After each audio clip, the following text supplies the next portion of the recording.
What's going on, everybody? Today I'm going to share 6 rich people habits that I adopted into my life and how my life changed, how I saw exponential growth in my life and my business just by changing a few small but impactful things, impactful behaviors, impactful habits. I'm going to share what those 6 things are with you today. So let's find out what they are right now.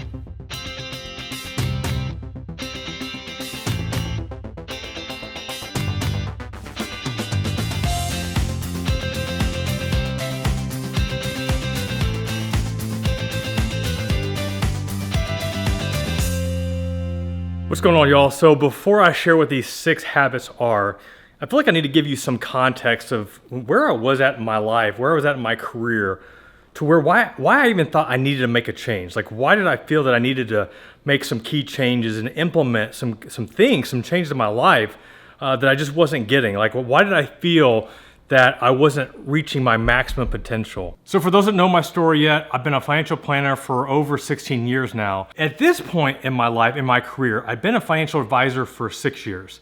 So 5 years I was with a big brokerage firm. The next year I went independent. I co-founded my own firm, so I became self-employed. I was no longer a W-2 employee. I was making good money. It was the first year that I made 6 figures and life was good. Like, we had a house, we were starting our family, but there was something about my life where I just felt unfulfilled and I didn't know why. I didn't understand what I was missing. But I knew it was there, I just didn't know how to express it in words. I didn't know how to explain it to other people, to my wife, to family and friends. So I began this journey of researching and looking at successful business leaders and entrepreneurs and just talking with other mentors and other successful business people, trying to unlock what it was that I was missing. And on this research journey, I ended up finding out there were some things, some commonalities that the successful people have, successful habits that they had implemented into their daily lives that I hadn't yet, that I wasn't doing. And at first I just thought, really, is that it? Is that all you have to do and life is going to be that much better? So initially I was a bit of a skeptic, but I knew that I was missing something, and some of these changes weren't major, they weren't that big, but I was curious to see if they had an impact. And sure enough, over time, I saw the impact. My family saw the impact, my friends saw the impact, my wife saw the impact, my business and career saw the impact from making these changes, implementing these habits, these rich people habits that obviously rich and wealthy people were doing. So that's some context of the story of where I was at, what I felt like I was missing. Now let's find out what were these 6 changes that I implemented in my life. All right, so I've got to start in the bedroom because this was by far the biggest change out of all of them. And the change is that I changed the habit of going to bed at past midnight, 1, 2 o'clock. And keep in mind, this is when I've got young children, but I was, researching how to do online marketing. I was growing businesses. I was excited, and I just got a lot of stuff done in the evenings, the later evenings, after my wife went to bed, after my kids went to bed. Just living that hustle, right? But the way that I woke up every morning, I didn't even set my alarm. The way that I woke up was my wife would get up, and when I heard her in the shower, that's when I knew it was time to get up. And I basically would just roll out of bed every single morning. And that might not feel like a big deal, but what I was realizing and talking to other people and reading the book Miracle Morning by Hal Elrod, I realized that if you start your day off without intent, without purpose, you are missing out on so much. You don't realize how unfocused, how uncommitted you are for that day. And when I started doing research and started looking at other rich people and what their morning routines were, I was blown away I was just dumbfounded on why I didn't have a morning routine. Why wasn't I waking up with an intent and a purpose like other rich people? For example, Tim Cook, CEO of Apple, wakes up at 3:45 every single morning. The Rock, Dwayne Johnson, wakes up at 4 a.m. to do his crazy, insane workouts. And Gary Vaynerchuk, an entrepreneur extraordinaire. I mean, he's waking up at 6 a.m. every morning. He probably doesn't even go to bed. But all these people, all these rich people that I read about, their morning routines they were getting up early, and they weren't just rolling out of bed. They were rolling out of bed to start their day, to read a book, to get some exercise in. There was an intent, there was a purpose between that. So I started doing that. And I give credit to Hal Elrod, Miracle Morning, which you can check out other video about that. I also talked about my 5 a.m. routine, which you can learn more about. And just that one thing, instead of going to bed as late as I did, waking up earlier, instead of waking up at 7 o'clock, waking up at 5 a.m., oh my goodness, I can't even tell you how much I get accomplished now. And I'm reading, I'm praying, I'm exercising, I'm reviewing my goals and the tasks I have for that day. That simple change, that simple habit change has had exponential results on my life, my career, my family. It has blown me away. All right, another big habit change was making sure that I was working out on a consistent basis. Now, I've always been a workout fanatic for the most part, but there have been many times in my life where I've had stretches where working out consistently wasn't a priority. When those times happened, I could feel the productivity, the creativity, the energy just be sucked away from me. You know, you think you would have more energy because you're not working out, because you're not expending calories, and you got more time to rest and just Netflix and chill. But what I found out was not working out, I just had all this pent up energy that I wasn't releasing, and it just made me sluggish. It made me not as motivated. Like, it just had a really negative impact on all aspects of my life. And just being consistent with working out, trying to commit to working out at least 4 to 5 days a week, 30 minutes per day. And I've had period of stretches where, I was working out intense. I was working out 6 to 7 days a week, doing some CrossFit workouts, high intensity training. Here recently, if you watched any of my YouTube videos, I've got into boxing here lately. And any workout that kicks my butt, like, I have to be on the ground just feeling like I gave everything that I had. And when I am in that spot of putting it all out there on the exercise front, man, I can just tell my productivity is through the roof. It's no surprise that you see successful business leaders, entrepreneurs that have a consistent exercise regimen. I mean, they are getting their butt kicked. You think of Sir Richard Branson, who has a variety of different things that he does, but one of the things he loves to do is kite surfing. You have former President Barack Obama, who committed to working out 6 days a week, 45 minutes a day, oftentimes hooping it up, playing some basketball. You also have Mark Cuban, who will commit to doing at least 1 hour of cardio 6 to 7 days per week. That could be playing basketball, doing the elliptical, running, something just to keep his heart rate up, to keep him going. I mean, you see so many successful people that have a committed exercise regimen. Most of the time, it's in the mornings. They're waking up first thing in the morning, committed to starting their day with a purpose, getting that exercise out of the way. It's just such an important part of your life that you have to have if you are dedicated to becoming wealthy, you're dedicated, committed to becoming rich.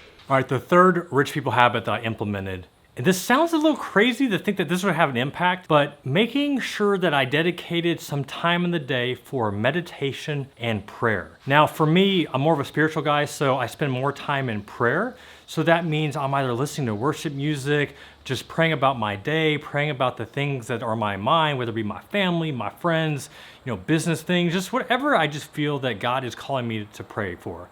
Now, meditation is, it can be similar, where you're allowing some time in that day just to let your brain take a rest, just to unplug, to get away from family, get away from friends, get away from your kids, get away from coworkers, and just finding a space that just allows you to close your eyes and just let your brain take a rest. And there is so much scientific study that shows that through meditation, through allowing your brain to have active rest, that you grow in compassion and creativity and so many other areas in your life. It reduces anxiety. I mean, there are so many scientific benefits to incorporating this into your daily routine, it just makes me wonder like why more people don't. It definitely had me asking like, why don't I? I was one of those guys where I kind of prayed, but I didn't really have a dedicated time in my day where I prayed. So now I dedicate that morning, that miracle morning when I wake up,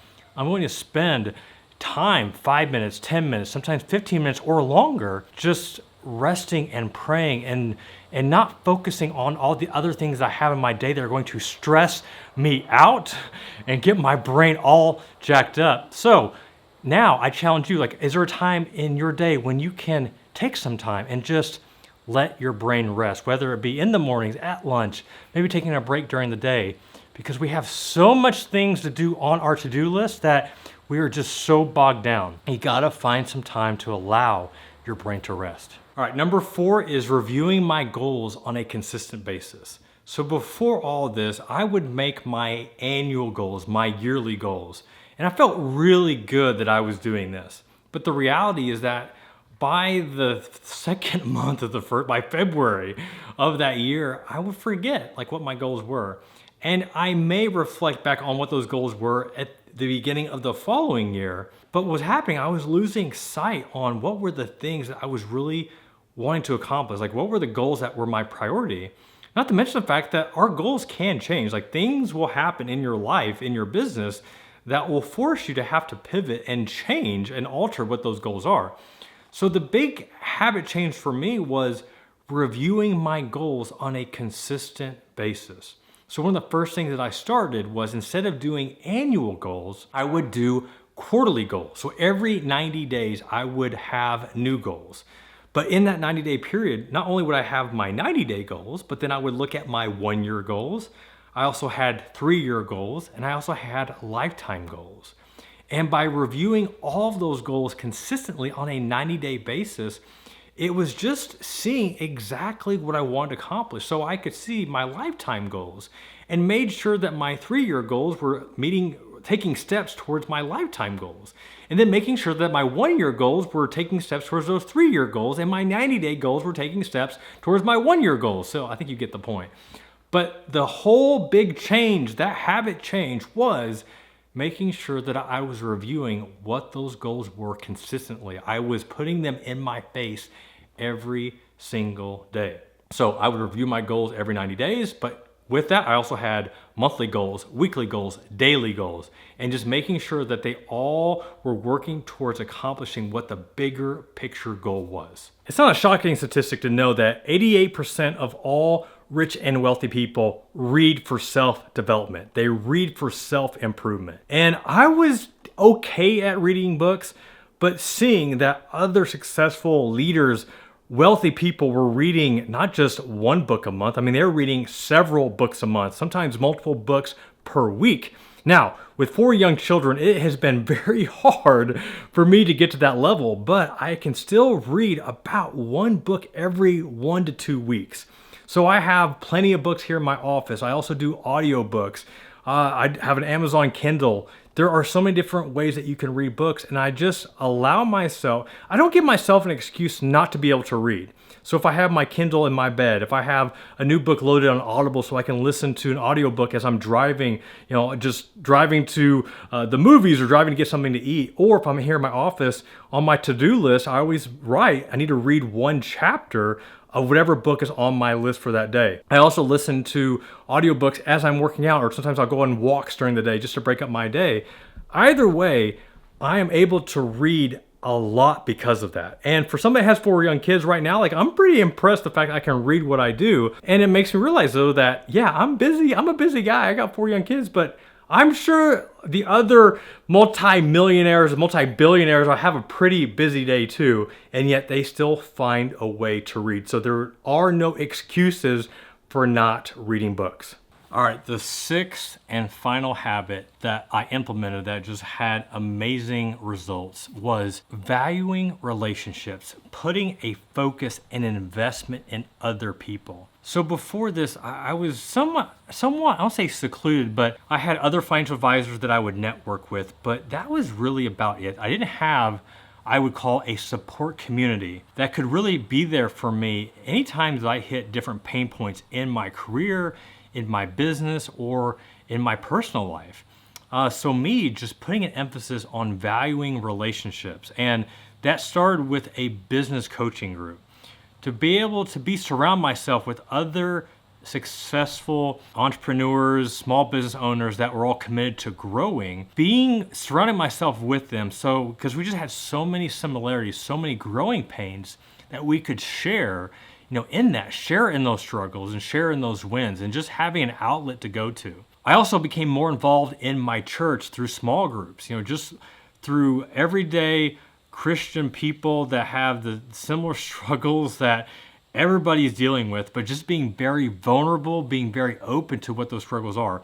We have so many people in our lives that we know at a surface level, like, oh, how are things going today? Oh, I'm good, everything's good. The reality is, like, we all have struggles. We all have things that we're going through, but there are only certain people in our life that we are willing to share that with. And through my church small group and through other closer friends that I've just been very transparent with a lot of the things that I'm going through. Once again, just valuing those relationships. And the other way is through different mastermind groups. I'm in some free mastermind groups. I've been a part of paid mastermind groups, but being in these mastermind groups and being with other people that are, very similar to, the financial advisors I used to network with and the business coaching, but this was just that next level. So I kind of looked at it as kind of like a church small group, but for successful, high-achieving entrepreneurs, where we have been very open, not just about our business struggles, but how that also ties into personal life. If you watch another video of mine, I talk about recently going on a mastermind on a houseboat. And with these guys, man, like, these are just some good Christian guys that they know all of my junk, and from my personal to business. And to have that, I can't even put a price tag on what that is, but that all started because of introducing that habit of putting more value and emphasis on relationships. It's just had a tremendous impact that I can't even, as I said, I can't even put a price tag on. I can't even put a value on how much it has impacted my life. All right, so those are the 6 rich people habits that I adopted into my life, and I can't say enough how much of impact it has. And as you can see, like, they're not that big a deal. Waking up at 5 a.m. versus just rolling out of bed, you wouldn't think it would have such the impact, but it did. It has had tremendous impact. But I wanted to share, like, what were some of the results? Like, instead of just waking up early, that's great. I can wake up 2 hours early, but that doesn't actually get me anything, then what's the point? So before this, I was making 6 figures, so I had a good income, I had a good life. There was nothing bad going on, but as I said earlier, like, there was something that I was missing. And just having these habits, changing the way that I approached my day and the things I did in my day, not only did I feel like I found my purpose and found my calling, but I also saw tremendous growth on the revenue side, on the money side. I went from making $100,000 a year to making well over 7 figures. And I honestly believe that had I not implemented these habits, none of that ever would have happened. Like, that's how much of an impact it has had on my entire life. Yes, simple habits can have a huge impact on your life. So now the question is to you, are you implementing any of these rich people habits? If you are, I want to know, which ones do you do? Which ones have you implemented in your life that you currently do? And if you haven't, what's your excuse? Why haven't you? I want to know what's stopping you from implementing some of these rich people habits in your life today. Let me know in the comments below. I want to hear from you. All right, this is Jeff Rose reminding you that it's your money, it's your life, only you can make it awesome, but you got to commit. So let's commit to doing some of these rich people habits today. Until next time, peace.